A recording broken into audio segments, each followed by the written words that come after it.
Assalamualaikum warahmatullahi wabarakatuh.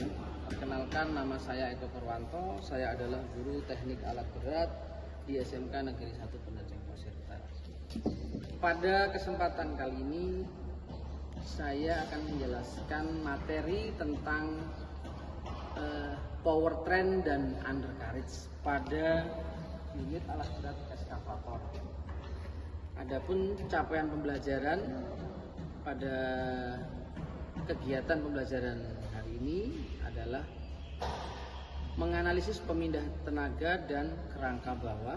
Kemudian tujuan pembelajarannya yaitu menganalisis kerangka bawah atau undercarriage, dan kriteria ketuntasan tujuan pembelajarannya yang pertama yaitu peserta didik mampu menjelaskan fungsi undercarriage. Kemudian yang kedua, peserta didik mampu mengenali dan menjelaskan komponen-komponen undercarriage. Kemudian yang ketiga, peserta didik mampu menerapkan perawatan atau pemeriksaan pada komponen undercarriage. Belum melakukan kegiatan pemeriksaan pada undercarriage, maka ada beberapa hal yang harus kita lakukan, yang tujuannya adalah melakukan tindakan aman pada saat kita melakukan pemeriksaan pada undercarriage. Yang pertama, kita harus melakukan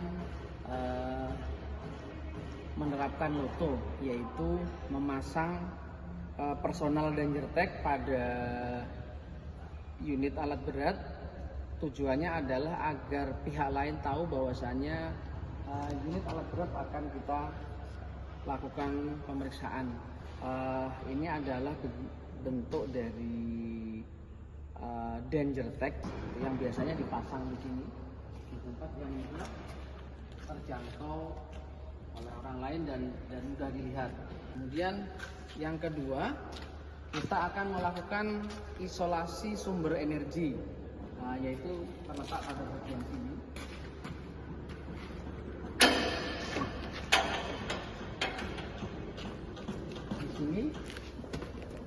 Di sini ada semacam kunci kontak yang digunakan untuk memutus sumber energi listrik. Jadi ini memutus hubungan negatif baterai ke bodi.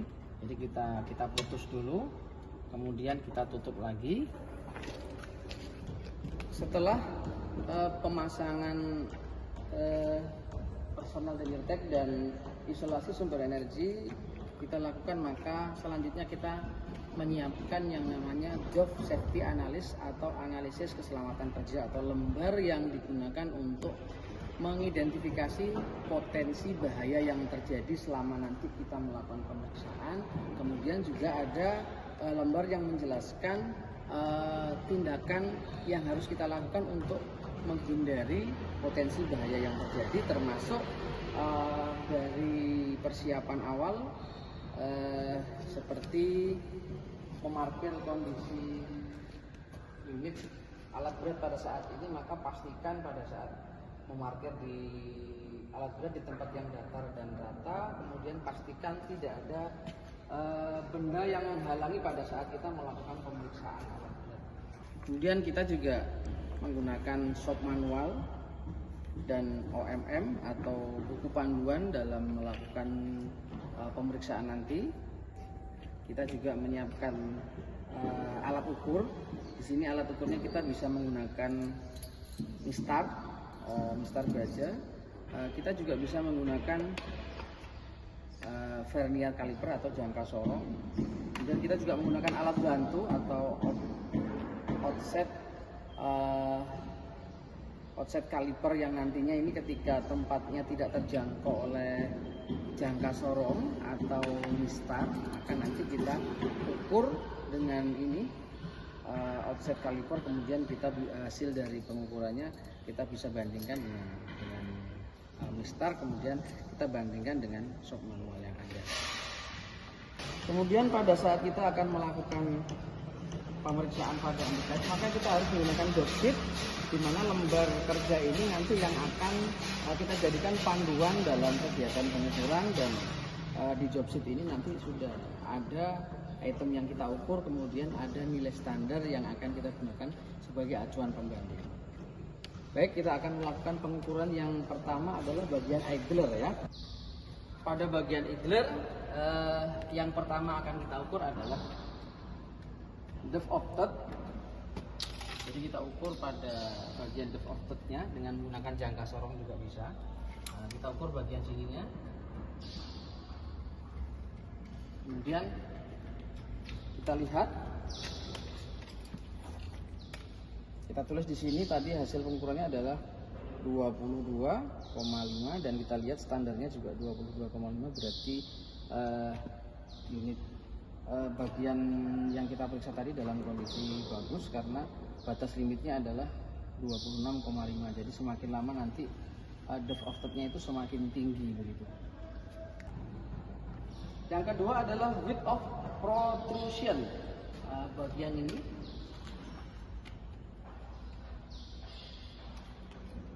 ini kita bisa ukur.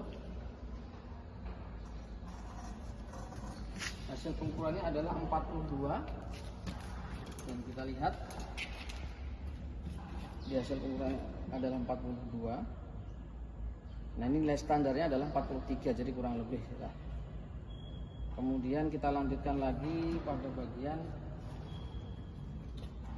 overall width. Ada overall width, yaitu ketebalan ini.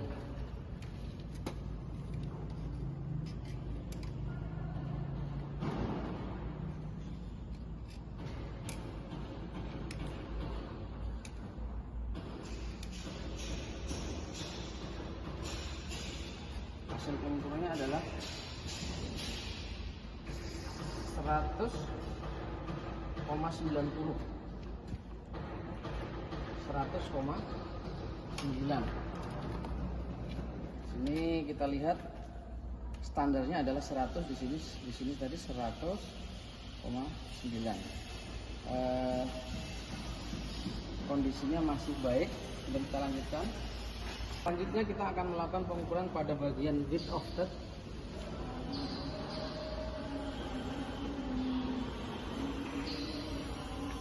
Hasil pengukurannya adalah 28,30 dan kita bisa lihat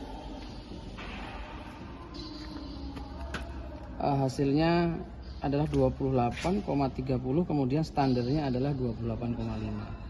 Jadi kita bisa simpulkan bagian idler ini semua dalam kondisi baik karena masih di bawah limit. Jadi kita bisa berikan keterangan di sini adalah semua dalam kondisi baik. Selanjutnya kita akan melakukan pengukuran pada bagian track roller. Jadi pada bagian track roller ini kita ukur apakah sudah mengalami keausan atau belum. Karena tempatnya agak sulit, maka kita bisa menggunakan alat bantu, yaitu outset caliper, yang nanti ini akan kita ukur hasil pengukurannya dengan nistar. Bagian pertama adalah outset diameter of protrusion. Kita bisa melakukan pengukuran pada bagian sini. Dan kita ukur hasilnya.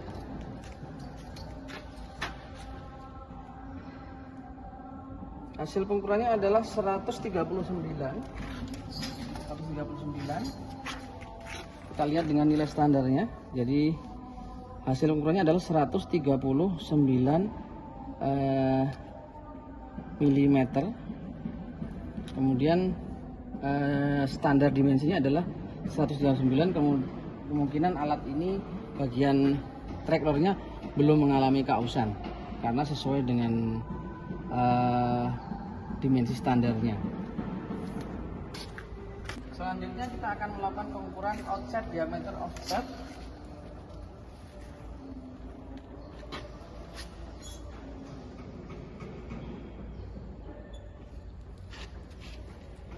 Hasil pengukurannya adalah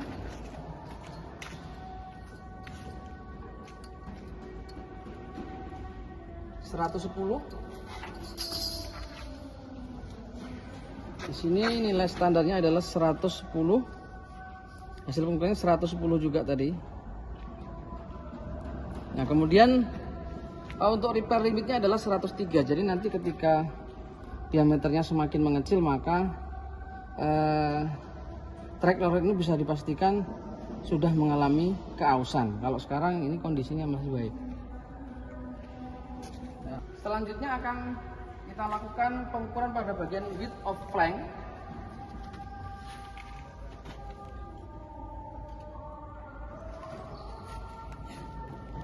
Dan hasilnya kita lihat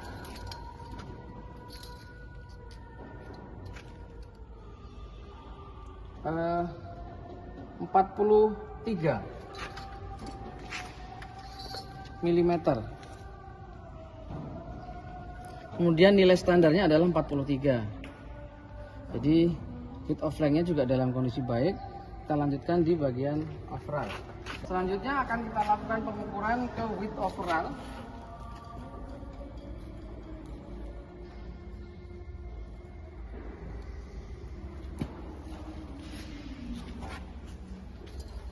Kita lihat hasil pengukurannya adalah kurang lebih 136. Kita lihat nilai standarnya 136,6. Nah, ini hasil pengukurannya adalah 136. Width overallnya juga dalam kondisi masih baik. Berikutnya akan kita lakukan pengukuran width of stud atau sisi bagian pinggirnya ini.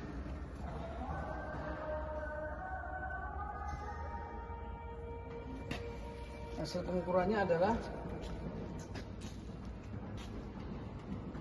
46,5. Kita bandingkan dengan nilai standarnya.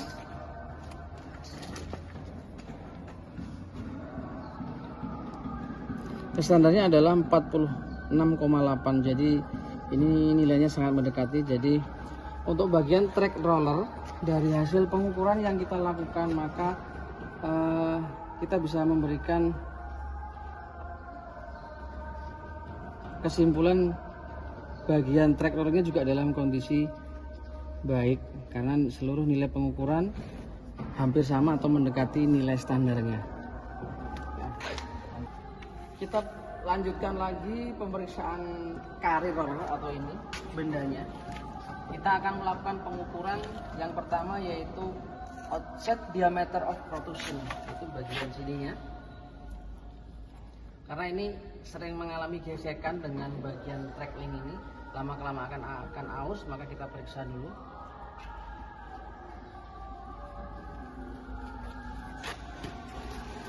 Ukurannya berapa? Sekitar di sini adalah 116. Kita lihat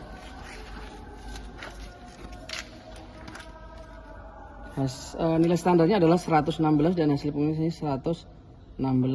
Kemudian nanti lama-kelamaan diameternya akan aus, tetapi ketika keausan itu sampai di batas 106, maka dikatakan sudah mengalami keausan yang sangat maksimal karena diameternya semakin lama semakin kecil. Oke, kita lanjutkan ke bagian width of stud. Selanjutnya kita ukur bagian width of stud pada carry roller. Kita langsung bisa menggunakan jangka sorong. Kita bersihkan dulu. Kemudian kita ukur. Hasil pengukurannya adalah 123.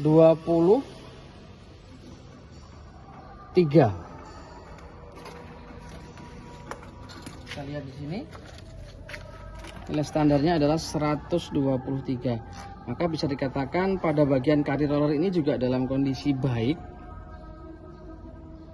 karena hasil pengukuran sama dengan nilai standarnya.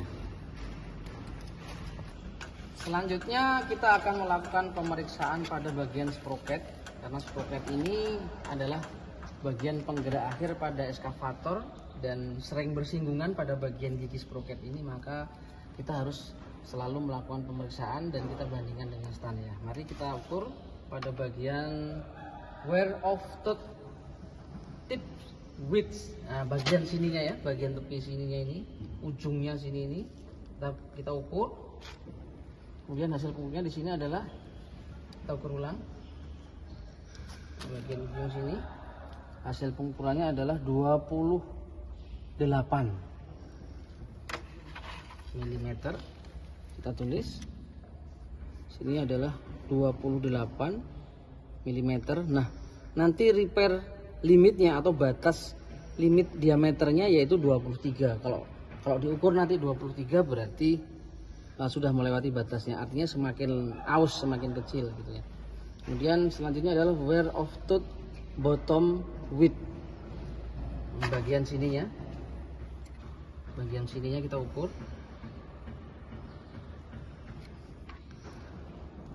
Di sini hasil pengukurannya adalah 38,7. Kita lihat di sini hasil pengukurannya adalah 38. Kemudian nilai standarnya 38, limitnya adalah 33. Nah, limitnya adalah 33. Jadi semakin lama bagian sini ini akan semakin mengecil. Selanjutnya adalah bagian thickness of tooth bottom, kita bersihkan dulu. Jadi kita tandai dulu di bagian sini sampai sini. Kita tandai. Kemudian kita bisa ukur dengan garis. Hasilnya adalah sekitar 110.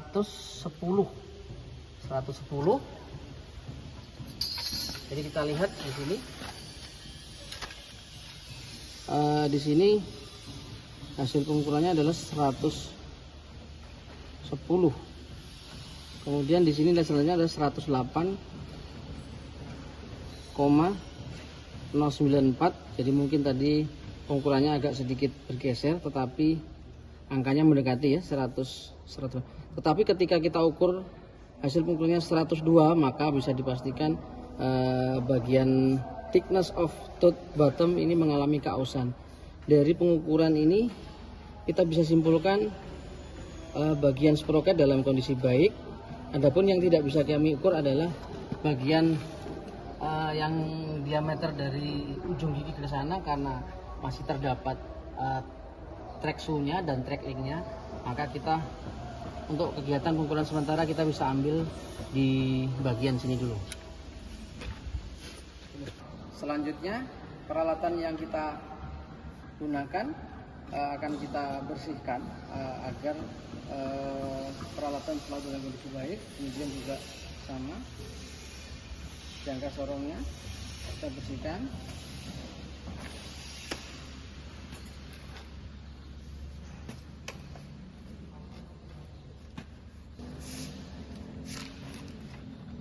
Setelah itu hasil dari seluruh pengukuran yang kita lakukan tadi nanti akan kita lakukan pencatatan pada bagian service report.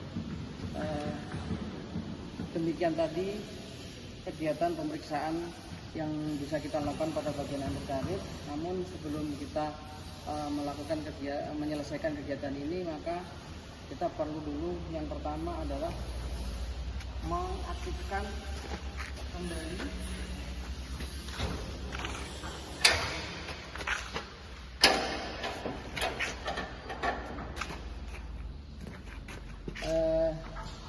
pada bagian ini.